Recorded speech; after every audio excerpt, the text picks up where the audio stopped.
Langit senja memancarkan cahaya keemasan di atas desa, seolah memberkahi setiap langkah persiapan Hail Gus Ikdam. Angin lembut berembus, membawa harum dupa dan aroma tanah yang baru tersiram hujan.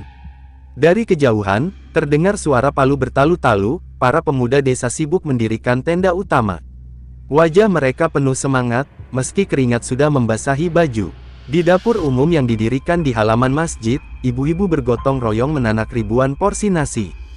Uap panas mengepul, bercampur dengan suara dentingan panci dan pisau yang beradu dengan talenan. Aroma bumbu rempah menguar, menggoda siapa saja yang melintas. Sementara itu, beberapa santri tampak sibuk menyusun kursi, memastikan para tamu undangan mendapat tempat terbaik. Di sudut lain, panitia keamanan tengah mengatur strategi. Mereka membahas alur keluar masuk jamaah, memastikan tidak ada kemacetan atau insiden yang mengganggu kelancaran acara. Tahun ini diperkirakan lebih ramai dari sebelumnya, ujar salah satu panitia dengan nada serius. Kita harus memastikan semuanya tertib dan aman. Seiring berjalannya waktu, suasana desa semakin hidup. Warga dari desa sekitar mulai berdatangan, ikut ambil bagian dalam persiapan. Beberapa membawa air mineral, sebagian lagi menyerahkan karung beras dan bahan makanan lain. Tidak ada yang datang dengan tangan kosong, semua berlomba-lomba menyumbang, entah tenaga, makanan, atau sekadar doa. Di tengah kesibukan itu, seorang lelaki tua berdiri di teras masjid, memperhatikan semuanya dengan mata berkaca-kaca. Pak Khalid, seorang nelayan yang juga murid lama Gus Ikdam, menghela napas panjang. Ia teringat bagaimana dulu hal ini hanya dihadiri segelintir santri, sekadar doa sederhana di langgar kecil. Kini, ribuan orang dari berbagai daerah akan datang, membawa rindu yang sama, mengenang dan memuliakan sosok yang telah mengisi hidup mereka dengan ilmu dan kasih sayang.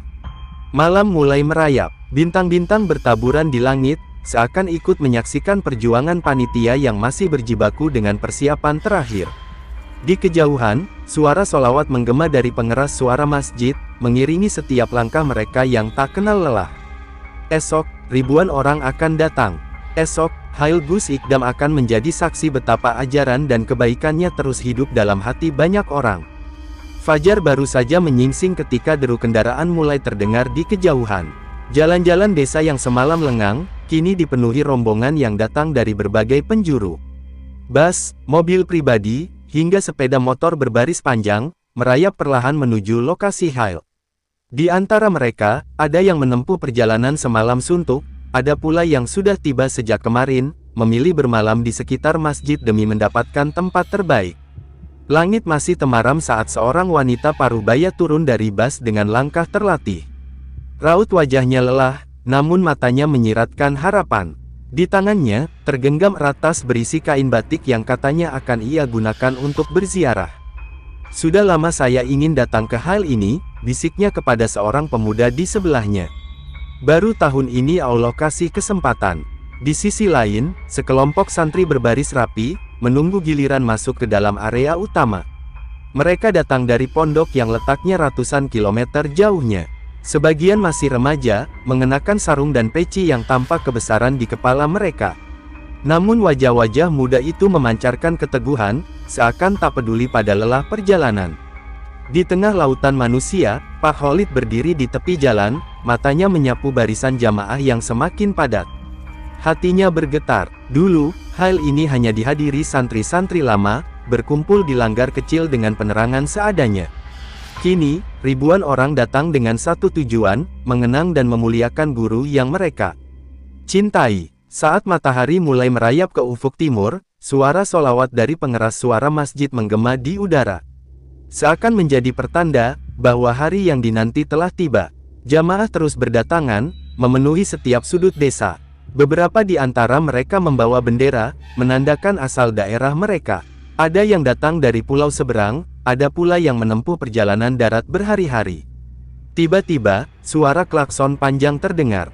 Sebuah mobil berwarna hitam mengarah ke pintu masuk utama. Panitia segera bergerak, membuka jalan di tengah kerumunan. Beberapa orang mengenali kendaraan itu. Salah satu tamu penting yang diundang telah tiba. Namun perhatian Pak Khalid justru tertuju pada sosok yang berjalan perlahan di belakang rombongan itu.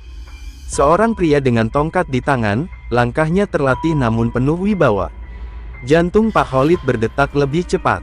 Ia mengenali wajah itu, seorang alim yang dulu pernah berjalan bersama Gus Ikdam dalam banyak perjalanan dakwah.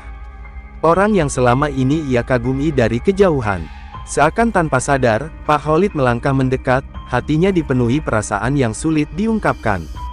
Di sekelilingnya, ribuan orang terus mengalir, memenuhi halaman masjid, lorong-lorong desa, bahkan tanah lapang di sekitar lokasi. Sore nanti, Hail akan mencapai puncaknya. Tapi bagi banyak orang, perjalanan mereka sudah menjadi bagian dari keberkahan. Langkah-langkah mereka yang penuh harap, lelah yang mereka abaikan demi hadir di majelis ini, semua itu adalah bentuk cinta yang tak bisa diukur dengan kata-kata. Mentari kian meninggi, sinarnya menyapu lautan manusia yang terus mengalir ke halaman masjid. Ribuan jamaah telah memenuhi setiap sudut, duduk bersila dengan wajah penuh harap. Di antara mereka, tak sedikit yang datang bukan sekadar sebagai tamu, tetapi sebagai pengemban rindu pada sosok yang mereka anggap guru, panutan, bahkan wali. Tiba-tiba, suara riuh terdengar dari arah gerbang utama. Panitia bergerak cepat, membentuk barikade kecil untuk memberi jalan bagi beberapa tamu penting yang baru saja tiba. Mata-mata penasaran menoleh, berusaha mengenali siapa yang datang. Lensa kamera ponsel terangkat, siap mengabadikan momen. Sosok pertama yang turun dari mobil adalah seorang pria bersorban, wajahnya teduh dengan sorot mata yang menenangkan. Dialah salah satu ulama besar yang memiliki hubungan dekat dengan Gus Ikdam semasa hidupnya. Di belakangnya, tampak beberapa figur yang dikenal luas oleh masyarakat. Isda melangkah anggun, mengenakan gamis sederhana namun tetap memancarkan aura kehangatan. Ia tersenyum ramah, membalas lambaian tangan jamaah yang mengenalinya.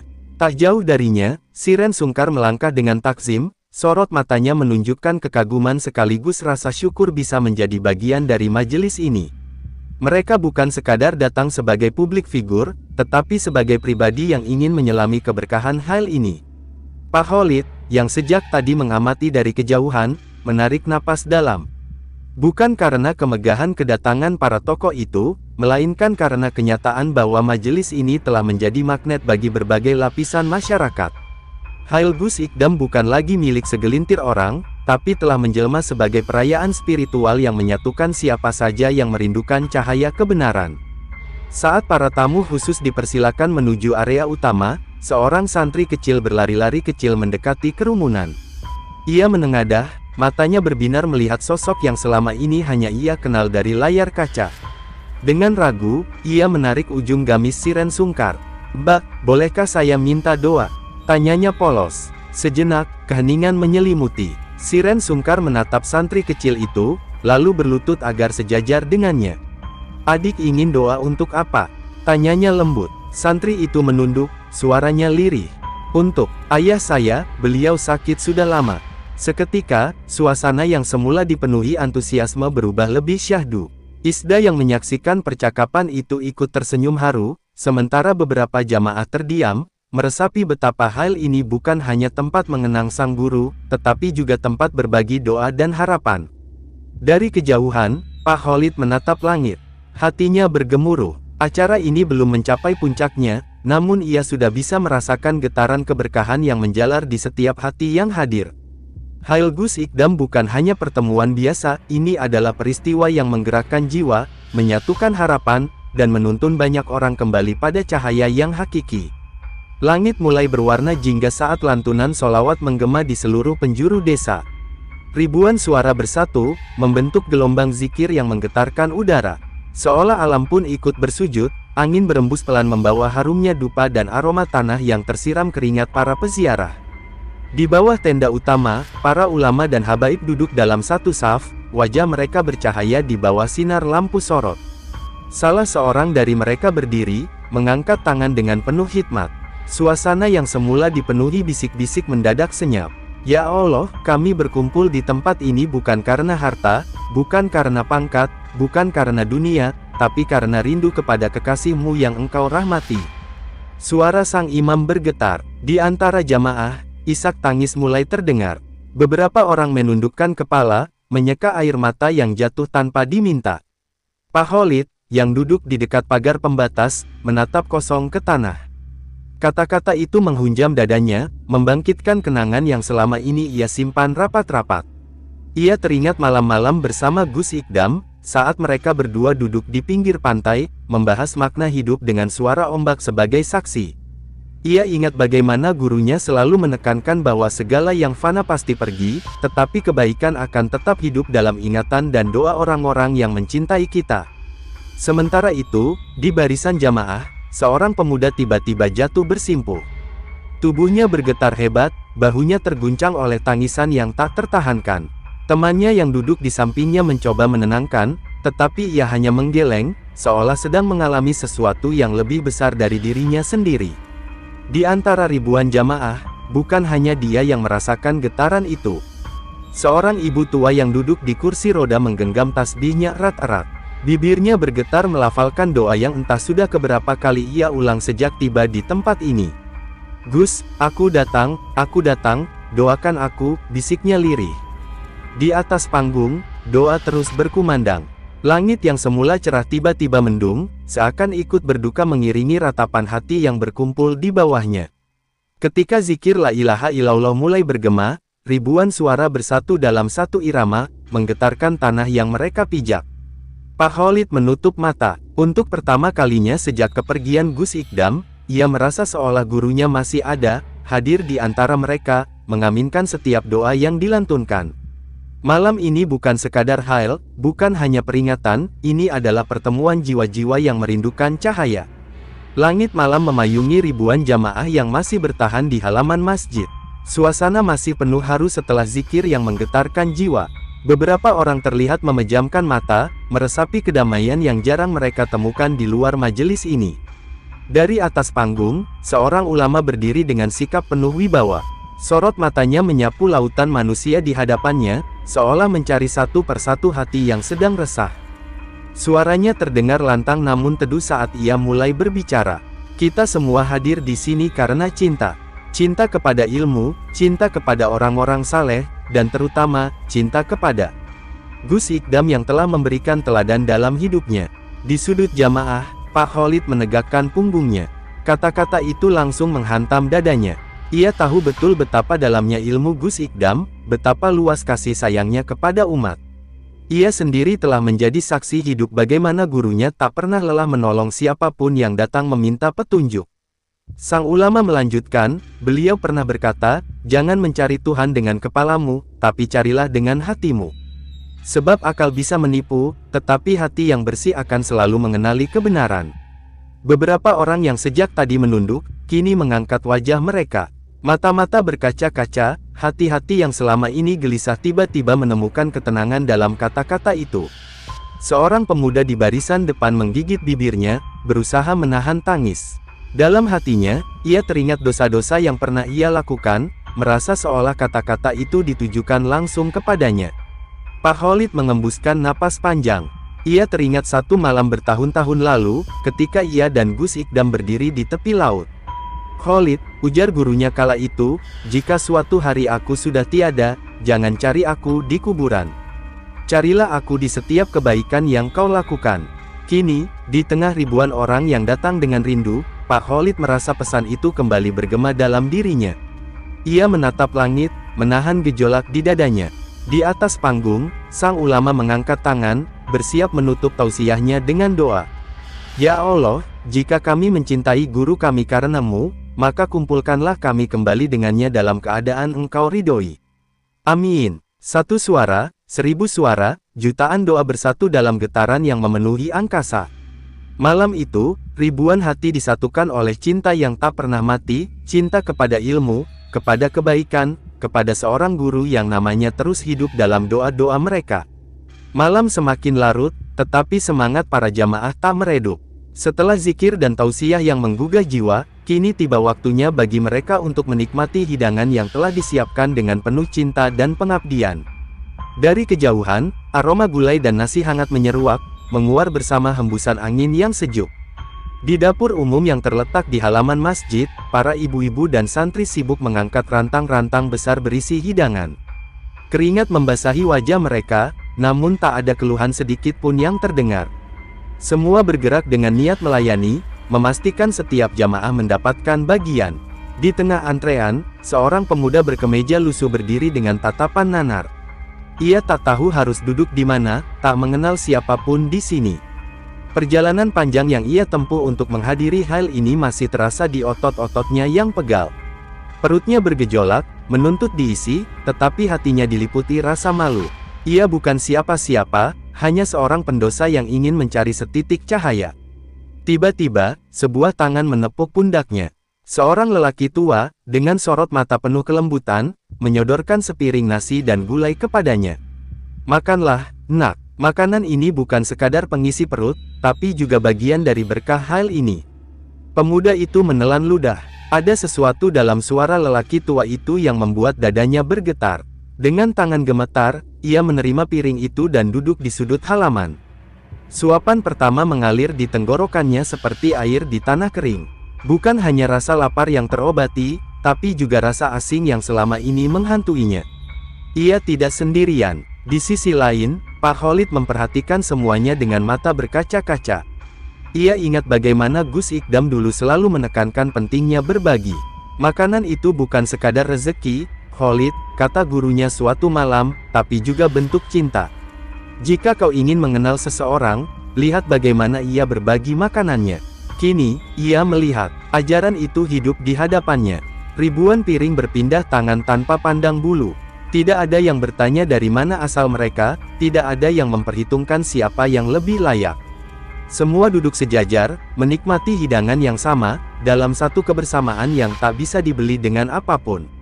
Seorang ibu tua dengan cucunya duduk di bawah tenda, menyuapkan sesuap demi sesuap kepada bocah kecil di pangkuannya.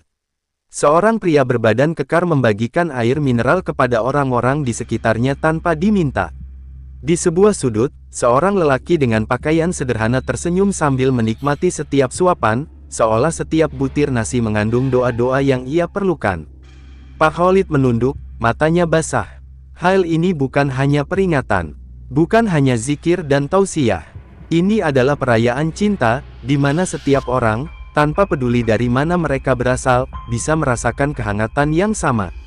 Dan di atas sana, ia yakin Gus Ikdam sedang tersenyum melihat bagaimana kebaikan yang ia tanam terus tumbuh, mengalir, dan menghidupi begitu banyak jiwa. Malam semakin larut, namun jamaah masih bertahan. Beberapa duduk bersila, sebagian bersandar di tembok masjid, sementara yang lain tetap terjaga, seolah tak ingin kehilangan satu momen pun dari hal ini. Hati mereka masih penuh dengan kehangatan tausiah, zikir, dan hidangan berkah yang baru saja mereka nikmati. Di antara kerumunan, Pak Khalid berdiri diam, matanya menatap jauh ke arah panggung utama. Ada sesuatu yang menggelitik benaknya sejak tadi, sebuah perasaan aneh yang tak bisa ia jelaskan. Seolah ada seseorang yang ia kenal berada di tengah ribuan orang ini. Lalu, di bawah cahaya lampu yang remang-remang, matanya menangkap sosok seorang lelaki tua bersorban putih. Langkahnya perlahan, tubuhnya sedikit bungkuk, dan sorot matanya penuh keteduhan yang mengingatkan pada seseorang yang telah lama pergi. Jantung Pak Khalid berdegup kencang. Ia mengenal wajah itu, atau setidaknya, ia ingin mempercayai bahwa ia mengenalnya. Dengan langkah terburu, ia melewati barisan jamaah yang masih tenggelam dalam doa. Setiap langkahnya terasa berat, seolah ia sedang berjalan menuju sesuatu yang akan mengubah seluruh hidupnya. Ketika jarak di antara mereka hanya beberapa langkah, lelaki tua itu berhenti. Ia menoleh perlahan, menatap Pak Khalid dengan sorot mata yang dalam. "Pak Khalid," suaranya parau, namun familiar. Dada Pak Khalid seketika sesak. Nafasnya tercekat, tenggorokannya terasa kering. "Kiai," suaranya hampir tak terdengar. Lelaki tua itu tersenyum tipis, seolah memahami kebingungan yang berkecamuk dalam benak murid lama Gus Ikdam itu. "Aku datang bukan untuk mencari seseorang," katanya, "tapi untuk memastikan bahwa kebaikan guru kita tidak mati." Pak Khalid menelan ludah, matanya mulai berkaca-kaca. Kenangan bertahun-tahun lalu kembali mengalir deras dalam pikirannya, saat ia masih muda, duduk bersama Gus Ikdam dan lelaki tua ini dalam sebuah halakoh kecil di pesantren. Ia ingat betul, bagaimana mereka bertiga dulu berdiskusi hingga larut malam, membahas hakikat hidup, kematian, dan jalan menuju Tuhan. "Tidak ada yang benar-benar pergi, Khalid," lanjut lelaki itu, seolah membaca isi hatinya. "Selama ada yang meneruskan kebaikannya, selama ada yang menjaga ilmunya, selama ada yang masih menyebut namanya dalam doa." Gus Ikdam masih hidup. Pak Khalid tak mampu menahan air matanya. Ia menunduk, membiarkan bulir-bulir itu jatuh, membasahi tanah yang ia pijak. Di sekelilingnya, jamaah terus berzikir, tanpa menyadari bahwa di antara mereka, ada dua murid lama yang sedang bertemu kembali dalam lautan rindu. Langit malam masih menggantungkan bintang-bintang di atas mereka, seolah menjadi saksi bahwa cinta kepada seorang guru tidak pernah benar-benar mati. Ia hanya berpindah, dari hati ke hati, dari satu generasi ke generasi berikutnya. Menjelang dini hari, Hail Gus Ikdam mencapai puncaknya. Ribuan jamaah masih bertahan, duduk khusyuk dalam suasana yang semakin syahdu. Angin berembus lembut, membawa harum dupa dan sisa-sisa kehangatan dari hidangan berkah yang telah mereka santap. Di atas panggung, seorang ulama besar kembali mengambil tempatnya. "Saudara-saudaraku," suaranya terdengar bergetar, "malam ini kita telah bersaksi bahwa cinta kepada guru kita tak pernah luntur. Kita hadir bukan hanya untuk mengenang, tetapi untuk melanjutkan perjuangan beliau." Pak Khalid berdiri di tepi kerumunan, masih dengan dada yang bergemuruh setelah pertemuannya dengan lelaki tua tadi. Kata-kata itu semakin menghunjam hatinya. Benarkah ia telah cukup menjaga warisan sang guru? Benarkah ia telah meneruskan ajaran yang selama ini ia pegang teguh? Di tengah-tengah jamaah, seorang pemuda yang sejak tadi duduk dalam diam tiba-tiba mengangkat tangan. Suaranya lirih, namun cukup jelas untuk didengar oleh mereka yang berada di dekatnya. "Kiai, apakah ada harapan bagi orang-orang yang tersesat untuk kembali?" Sejenak, keheningan menyelimuti majelis. Semua mata tertuju pada pemuda itu, wajahnya lelah, matanya sembab, dan pakaiannya lusuh, seperti seseorang yang telah lama berjalan dalam kegelapan. Sang ulama tersenyum, lalu menjawab dengan suara lembut, "Tidak ada satupun manusia yang tertutup dari rahmat Allah. Gus Ikdam selalu mengajarkan bahwa sejauh apapun seseorang melangkah menjauhinya, jika ia kembali walau hanya selangkah, Allah akan menyambutnya dengan 1000 langkah." Pemuda itu menunduk, tangannya mengepal, lalu air matanya tumpah. Ia menangis terseduh, bahunya terguncang. Beberapa orang di sekitarnya ikut terisak, merasakan getaran yang sama dalam hati mereka. Pak Khalid menutup matanya. Ia tahu, di tempat ini, di malam ini, banyak orang yang datang dengan hati yang penuh luka. Ada yang datang dengan rindu, ada yang datang membawa harapan, ada pula yang datang dengan beban yang hampir membuat mereka putus asa. Namun hal ini telah menjadi cahaya, menerangi setiap kegelapan yang mereka bawa dalam dada. Lantunan doa penutup mulai dipanjatkan. Ribuan tangan terangkat ke langit, bergetar dalam pengharapan yang sama. "Ya Allah, terangi hati kami seperti Engkau menerangi hati para kekasih-Mu. Ampuni dosa-dosa kami, seperti Engkau mengampuni mereka yang kembali kepadamu. Jadikan kami penerus kebaikan, agar cahaya ini tak pernah padam." Saat doa berakhir, Pak Khalid membuka matanya. Di kejauhan, fajar mulai merekah di ufuk timur. Langit yang tadi gelap kini perlahan berubah terang. Ia menarik napas dalam-dalam. Hal ini mungkin telah usai, tetapi cahaya Gus Ikdam akan terus hidup. Dalam ilmu yang diajarkan, dalam kebaikan yang diamalkan, dalam doa-doa yang tak pernah putus. Dan dalam hati setiap orang yang hadir malam ini.